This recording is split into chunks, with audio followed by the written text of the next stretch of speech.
Okay, so I've been telling myself I want to do a pregnancy during COVID video for a while now, but I have been putting it off because I've been just trying to figure out how to come across less gloomy and not so sad or whatever. So I'm just gonna state facts that this is my first child, but I'm gonna state what's been happening, what is different than what would normally happen during a pregnancy, right? So first off, you can't bring anybody to your prenatal appointments. So my boyfriend came with me to my first 2 appointments. After that, he hasn't been able to come. You basically can't go to the hospital for any classes. They don't have any classes that you could actually go to as far as pain coping mechanisms or positional classes. All the pregnancy classes that you would go to and attend in person are now virtual. The mom groups, virtual. So everything basically is at home. You can't really see a lot of friends or family, obviously, because we're social distancing.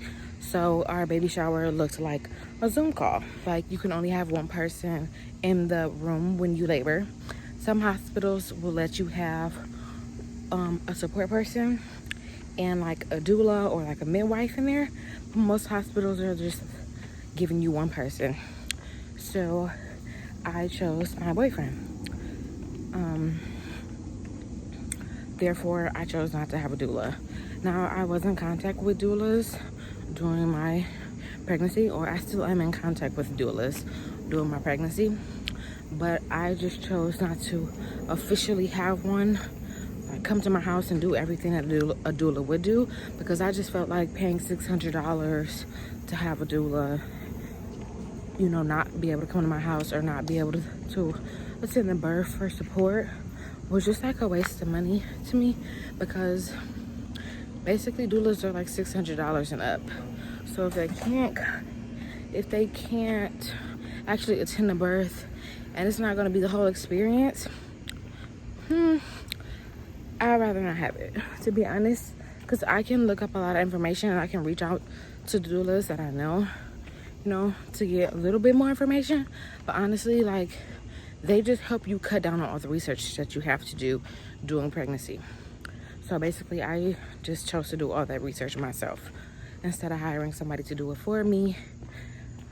I'm doing a virtual lactation conference over obviously Zoom by Black Mom's blog. So that's a great way that I can jumpstart on the lactation knowledge before I actually have the baby, because you get a lactation counselor after you have the baby, right? And I feel like that's a little late. I feel like I need to know about a lot of the things before I actually have the baby.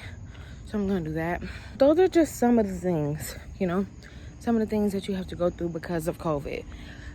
The lab tests at the hospital are closed early, so you really can't get labs done later in the day if you have an appointment later in the day, which means you have to go back, which is a lot of back and forth, especially to a hospital, which is what you don't want to be doing, but that's something that you have to do. But yeah, it just COVID forces you to be more creative in your pregnancy, so you don't feel alone, or you don't feel secluded, and so you don't feel like everything is ruined. You just have to be more creative and more interactive and reach out to a lot more different resources for that you don't feel like your pregnancy completely sucks.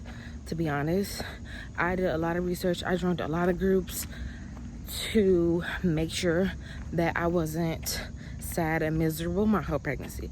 What is that? That little glare on my face is so annoying. But yeah, I did a lot of research. I joined a lot of groups. I'm in a lot of support groups. I'm doing a lot of virtual classes and virtual conferences to make sure that I am plugged in with the pregnancy community, with the Black mom community, with the Atlanta mom community. You just make sure that you reach out to the people who you need to reach out to, so that you don't feel sad and lonely and isolated during your pregnancy. Now, I got pregnant before COVID. I had no idea this was happening. I wasn't stuck in a house, you know, and this is what happened. Like, no, I got pregnant, and then the whole world shut down. So I had to adjust. So yeah, that is basically all I wanted to say, and the little advice that I wanted to give for if you're pregnant during COVID, because it can be challenging, it can be some dark moments, but if you fight back and you're active about not letting it affect you and being stronger than your situation, then, you know, it's just another bump in the road, another shrimp on the barbie, but you can handle it. We got this. Sorry the camera's so shaky. Obviously, I'm taking my walk to prevent gestational diabetes. But yeah, I hope this helped you, and I will see you in my next video. Thank you for watching. Please like, comment on how you've been making yourself feel better and how you've been adjusting to your pregnancy during COVID, and subscribe if you love the content. If not, whatever. But yeah, I'll talk to you later, guys. Bye.